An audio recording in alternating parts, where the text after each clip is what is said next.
Alright, so to put it all together, what we're going to do here is develop a JavaScript that will display bar chart for us. And if you remember from school, a bar chart was basically you had some line, you had a bar, a couple bars, and they represented different data points. And we'll make ours so that we can control the color and we can control the height of the chart, the different chart for the different bar for each part of the chart. Okay, so to do that, we're going to start with a function called create bar chart. All right, so the bar chart needs some data to work with. So this is the bad part about JavaScript, that is not strongly typed, right? But however, we're going to assume that our data is an object that contains is an array that contains object containing the color value and the value for the height of the chart. Okay. All right. So we're going to start by creating a div as a container for our chart. Right. So here we're using create element, and we're passing it a div. So this is going to create a div for us, and we're going to assign it to a variable called chart. Now, two things to note: our chart is not in the document yet. We just created that element, the HTML for it, nor does it have any height, because the default of it is going to be 0. So we just created a box basically with no height to it. All right, and we're going to set the position to relative. So we're going to use the position attribute of the style property of our div. All right, I'm going to set it to relative, and you should know what relative means in your HTML. All right, so now let's handle the height. Here's how we're going to handle the height here. We're going to set the height, start off with height equal to 0, and we're going to iterate through our data. So remember, our data is an array, so it is an array of objects, right? So we're going to iterate over it, right? And what are we going to do as we iterate over it? We're going to find the value, right?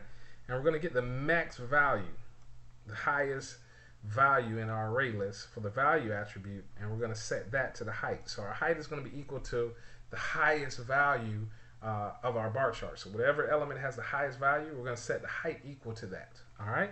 Then what we're going to do, we're going to set the style, the height of the style property of our div to that height. We'll add 10 to it to give it some spacing, right? So we'll add 10 pixels to it. So we're just using concatenation here. So we're going to take the height, add 10 to it, and add the px on it, because remember we said we had to specify the units, and we're going to assign that to the height of the style property. So now our div is the height of the largest value plus 10.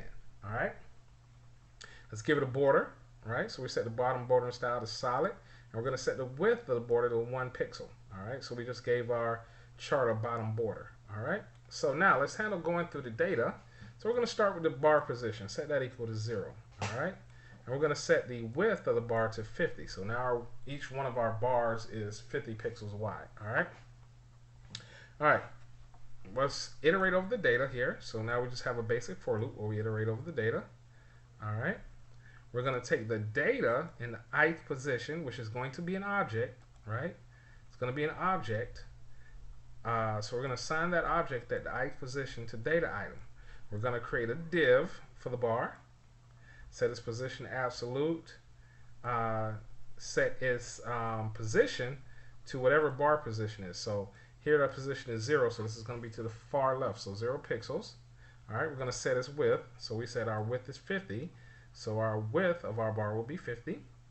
We're going to set the background color to whatever color is specified on the object that we got from the ith position. So our background color of our object is going to be whatever color is specified in the object in the ith position.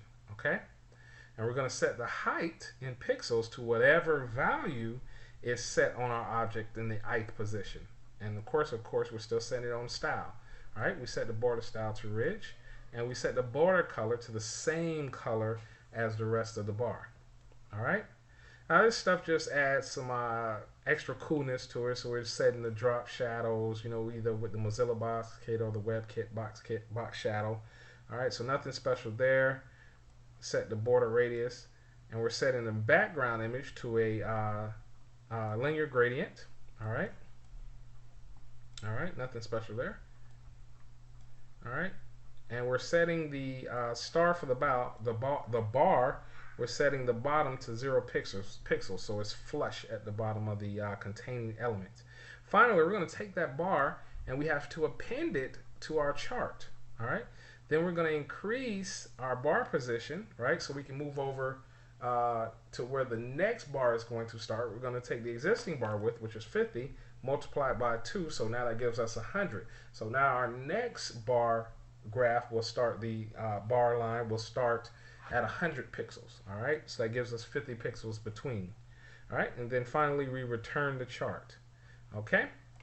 All right, so let's look at our window.onload. So window.onload, we know what this does. We have an anonymous function. So when the page loads, this function executes. What does it do? Well, here's our array. All right, so we say colors equals, there's our array. And here's our objects in here. All right, so each object has a color attribute. Here we're setting it to red. We're setting its value 50. The second object has a color of blue, a value of 100, i.e. the height.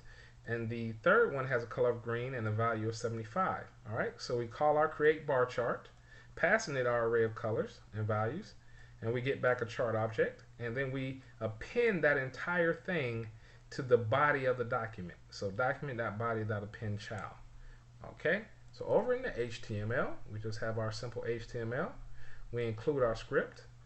Here's our body, and we're just going to put a header here. And just some code that if we wanted to change the bar chart, we just need to change the code in that onload function. All right, so let's see how it looks.